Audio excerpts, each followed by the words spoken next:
Someone who has been through too much finally sits down, on a bed, on a bus seat, on the floor of a bathroom, doesn't matter where. What matters is the feeling. They sit there, not because they're tired, but because something inside them quietly collapses, like a bridge holding up more weight than it was ever designed to carry. And if you've ever lived through something like that, even once, then you know that it doesn't break loudly. It doesn't crash. It just folds, softly, silently, as if the heart itself whispers, "I can't hold all of this at the same time." People who have gone through too much understand that moment in a way others can't. And the strangest part is that you rarely realize you've become that person until life forces you to notice.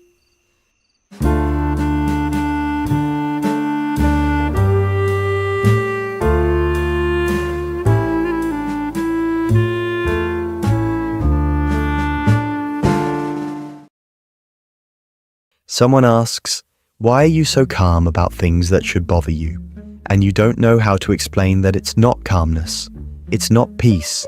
It's the quiet numbness that grows when your mind has been stretched far beyond what it was designed to process. It's the stillness that happens when your emotions have run too many marathons without rest. Most people think resilience means strength, but resilience for people who have gone through too much feels more like a survival instinct. Something you do because you had no other choice. And because of that, you carry a psychology that others can sense even if they can't describe it. There is a gravity to you, a depth behind your eyes, a softness in how you listen, a heaviness in how you pause before answering questions.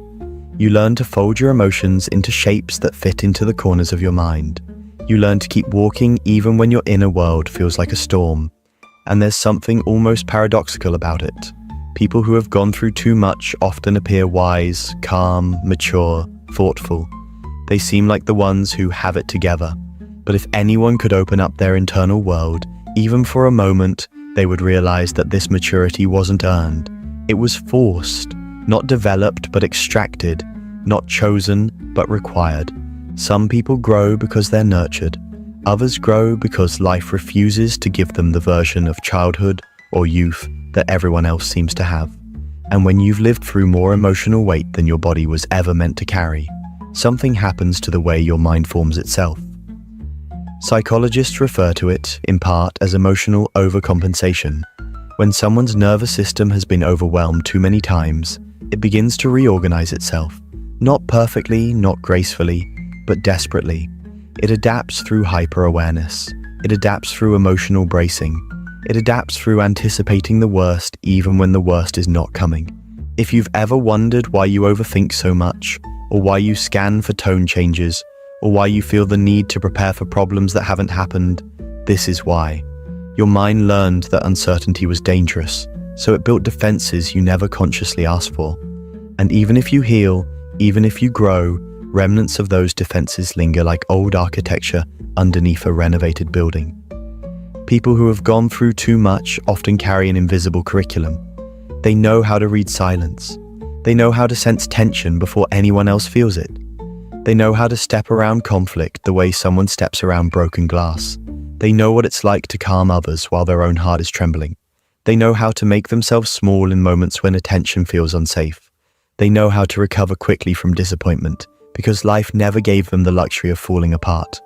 They develop emotional reflexes that others mistake for personality traits, but they're not personality traits. They're survival traits, learned responses, psychological autopilot scripts wired into the nervous system. And they often start early. Research in developmental psychology shows that when someone experiences prolonged periods of stress, uncertainty, or emotional overload, the brain recalibrates. It becomes more sensitive to threat, more reactive to subtle cues, more attuned to patterns that others ignore. People call it intuition, but for many it isn't intuition. It's pattern recognition learned through necessity. There's a tenderness in people who have been through too much, a gentleness that comes from knowing what pain feels like, not in theory, but in experience. And this tenderness is often misinterpreted as weakness. But if you've lived through heavy moments, you know the truth. Softness does not come from having an easy life. It comes from having a difficult one, a life that has taught you empathy through immersion, a life that has shown you that everyone carries something they're not talking about. This empathy creates a strange contrast. You become the person who comforts others so naturally, so instinctively, that people don't realize you've never truly been comforted yourself. You understand others because you've had to understand yourself in ways most people never do. You know how to give warmth because you've lived through cold chapters. You know how to hold space because you've had moments when no one held it for you. But behind all that empathy hides something else: exhaustion. The quiet exhaustion of someone who has been strong for too long. Not the external exhaustion you show the world, but the internal one you carry alone. The exhaustion that doesn't make you rest, but makes you retreat. The exhaustion that isn't healed by sleep, only by understanding. You become someone who can carry everything except yourself. Someone who can take care of others but struggles to ask for help. Someone who gives clarity but lives with questions. And it's not because you don't trust others, it's because your mind learned early on that relying on someone else was unpredictable. And unpredictability for someone who has gone through too much feels like the beginning of instability. People often wonder why individuals who have gone through too much become emotionally independent to the point of isolation. But independence for them isn't confidence, it's protection. It's a shield. It's the safest option in a world that has felt unsafe too many times. They learn how to self-soothe, self-analyze, self-correct, self-carry. Not because they want to, but because they had to. And that creates a pattern. The outside world sees someone capable, composed, grounded. The inner world knows someone tired, sensitive, quietly overwhelmed. And this duality shapes their psychology in profound ways. They become familiar with emotional contradictions. They can be open yet guarded, caring yet detached, present yet distant, hopeful yet cautious, emotionally rich yet selectively expressive. People who have gone through too much don't avoid vulnerability because they dislike it. They avoid it because vulnerability has historically come with consequences: disappointment, misunderstanding, emotional imbalance. They learn early that vulnerability is not a shared experience, it's a risk. And because of that, they open up slowly, carefully, deliberately. They reveal themselves in layers, not out of manipulation, but out of self-preservation. But here's the truth that almost nobody tells them. Nothing about them is broken. Their reactions make sense. Their caution makes sense. Their depth makes sense. Psychological adaptation is not a flaw. It is a response to circumstances. The mind is a storyteller, and when someone has lived through too many difficult chapters, their psychological narrative becomes more complex. Their emotions become nuanced. Their internal world becomes layered with meanings others cannot see. And yet, despite everything, there is something profoundly beautiful about the psychology of people who have gone through too much. They are often the ones who love quietly but deeply. They appreciate small kindnesses more than grand gestures. They notice details others forget. They cherish moments of peace because they know what chaos feels like. They value emotional sincerity because they've seen the cost of pretending. And one of the most remarkable traits they carry is this: they continue, no matter what, even when their heart feels heavy, even when their mind feels tired, even when their future feels uncertain. They continue, not because they are unbreakable, but because they've already been broken before and found a way to stand anyway. There is a kind of wisdom that only comes from surviving yourself. There is a kind of maturity that only comes from navigating emotions without a map. There is a kind of self-awareness that only comes from being forced to decode your inner world. And people who have lived through too much carry all of this inside them, like unspoken chapters of a book they never meant to write. But here's the part most people never notice. Underneath all the survival instincts, all the emotional reflexes, all the maturity, all the depth, there is still a part of them that wishes life had been easier. Not perfect, just gentler.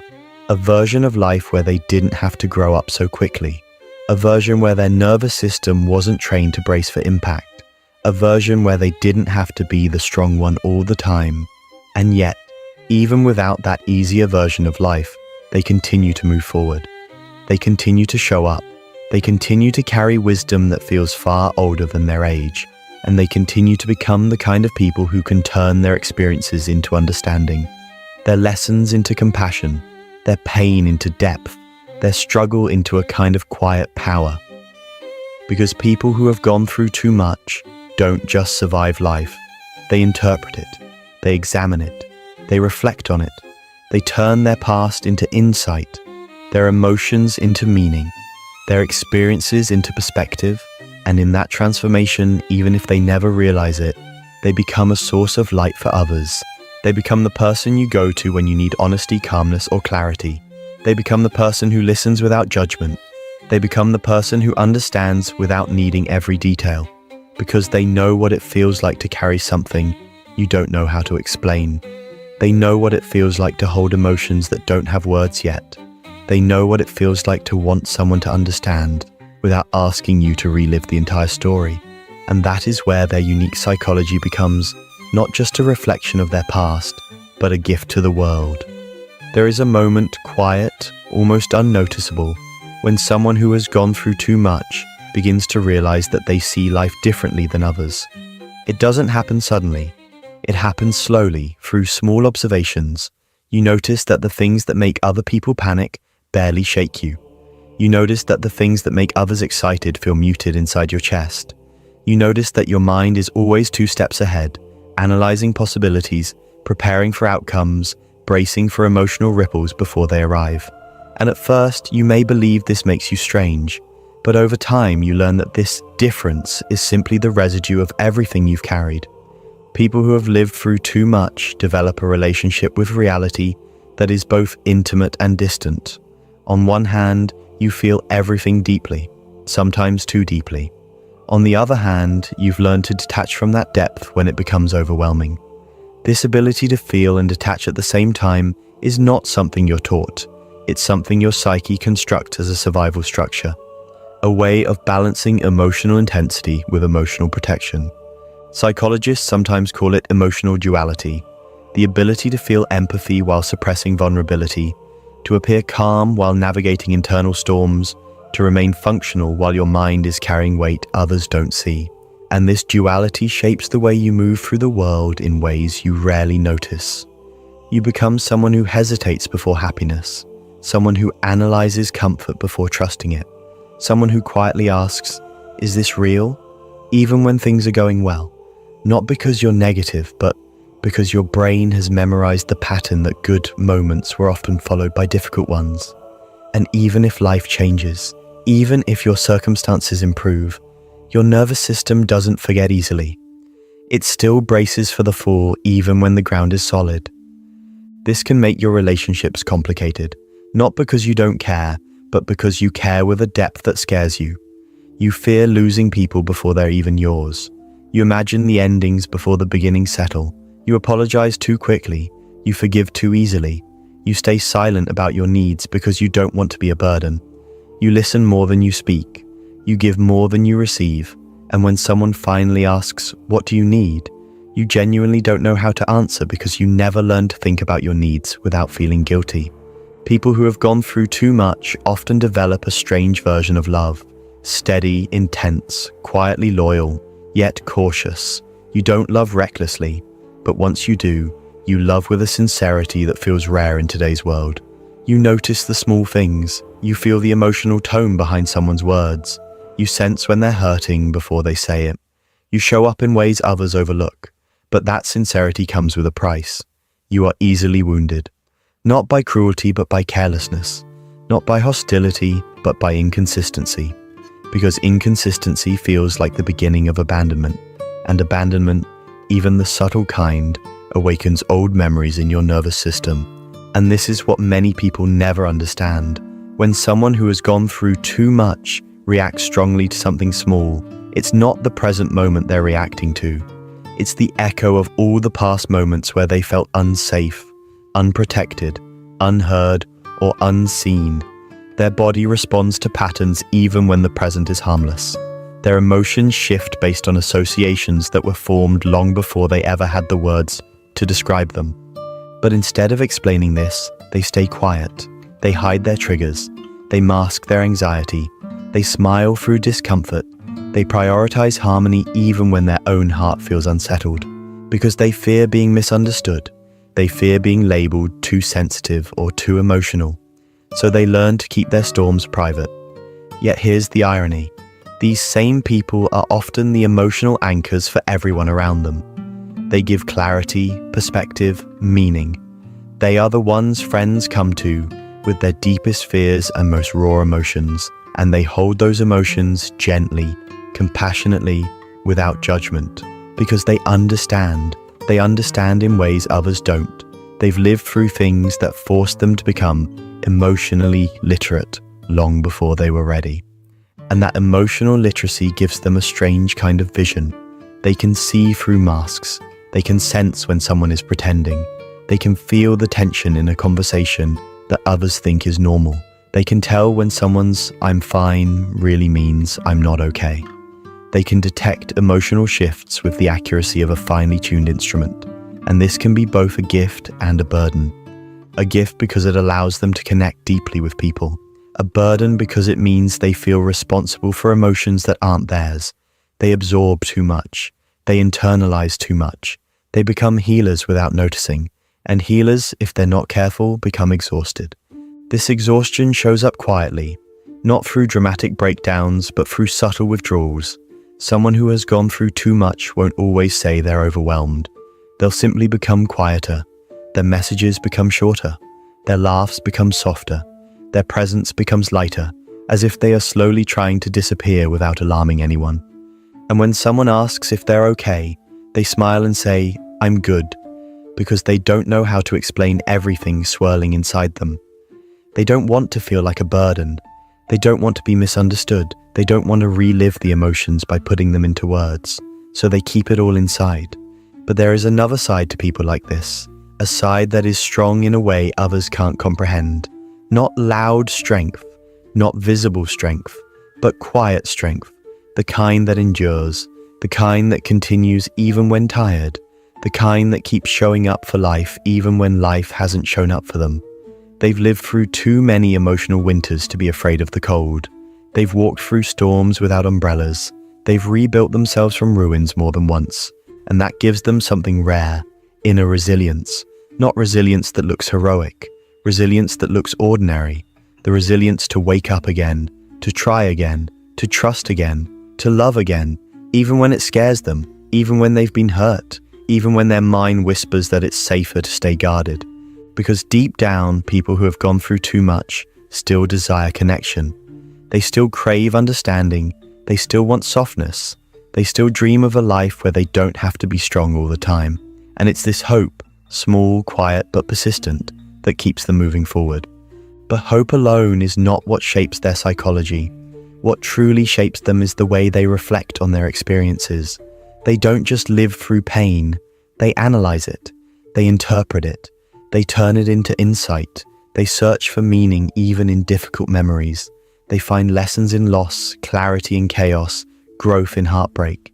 And this creates a worldview that is both fragile and powerful. Fragile because it comes from real wounds. Powerful because it creates real wisdom. Wisdom that makes them patient. Wisdom that makes them empathetic. Wisdom that makes them capable of seeing life from angles others can't. They understand that people are complicated, that emotions are layered, that everyone has a story, and this perspective makes them forgiving. Not out of weakness, but out of comprehension. They know that people act out of their own wounds, that hurt people sometimes hurt others, that healing is not linear, that boundaries are necessary but compassion is essential. But there is one more piece to their psychology that often goes unnoticed. They carry invisible grief. Not always the grief of losing someone, but the grief of losing versions of themselves. The version of themselves who trusted easily. The version who felt carefree. The version who wasn't afraid of uncertainty. The version who believed that everything would work out without preparation. This grief doesn't break them, but it shapes them. It makes them quieter, more thoughtful, more intentional, more introspective. It makes them cherish moments that others overlook. A peaceful morning, a genuine conversation, a soft touch, a safe presence. These small things feel sacred to them because they've lived through chapters where nothing felt safe. And yet, despite everything, they keep growing. Slowly, quietly, in ways others may not see. They learn boundaries, they learn self-worth, they learn emotional regulation, they learn to differentiate between instinct and trauma. They learn to open up again, not recklessly, but courageously, because people who have gone through too much are not defined by what happened to them. They are defined by what they chose to become after it. They carry scars, but they also carry wisdom. They carry pain, but they also carry compassion. They carry memories, but they also carry hope. And the more they understand their own psychology, the more they realize something liberating. They are not fragile. They are not weak. They are not damaged. They are adaptive. They are insightful. They are emotionally complex in a world that often prefers simplicity. They are sensitive in a world that often rewards numbness. They are thoughtful in a world that often embraces impulsivity. Their mind is not a battlefield. It is a testament to everything they survived, a testament to everything they learned, a testament to the depth that can grow inside a person when life has refused to be gentle. And maybe the most beautiful truth of all is this: any person who has gone through too much has the potential to become a lighthouse, not because they're perfect, but because they know darkness, not because they always shine, but because they understand how terrifying it is to be lost. And in understanding that, they become the kind of person whose presence feels like guidance, the kind of person who can offer warmth without asking for anything in return, the kind of person who turns pain into perspective and perspective into wisdom. They are the quiet ones who learn to live deeply, who learn to love slowly but fully, who learn to trust cautiously but meaningfully, who learn to rebuild themselves until their inner world becomes a place they can finally feel safe in. And if you are one of those people, if you've lived through too much, felt too much, carried too much, then maybe it's time you realize this. Everything you became wasn't accidental. It wasn't random. It wasn't weakness. It was adaptation. It was intelligence. It was emotional evolution. And now, even if you don't see it yet, you have become someone who is capable of creating a future far gentler than your past. Someone who can break old cycles. Someone who can build new emotional habits. Someone who can choose softness without fear. Someone who can choose love without losing themselves. Someone who can choose a life where strength is no longer a survival instinct, but a conscious, peaceful expression of who you are becoming. You didn't just go through too much, you grew through it. And that growth, even if it came from pain, is now your quiet power.